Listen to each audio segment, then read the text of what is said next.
Verse 4, unsa gingon ni Peter diri, rather, it should be that of your inner self. Unsa gibutan diri, the unfading beauty of a gentle and quiet spirit, which is of great worth in God's sight.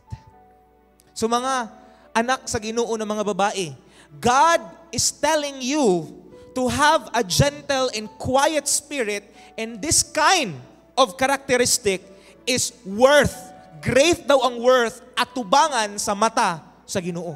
Kung ato pang Bisayon, dili gusto si Lord og babae na yaw-yawe rag palaaway. Amen. Amen. Atong gibisaya para klaro. No? That's the word of God. No? That's not my word. It's in, no? No? Usahay, kabalo jud ba si Lord, no? Natural, no? Na-jud yung anan, na-tendency na mamaldita jud. But since you have the Spirit of the Lord, you are a new creation. Amen ba? And God can make you gentle. Tanawa doon ang katapan ng mga babae, gentle ba na? No? And quiet spirit.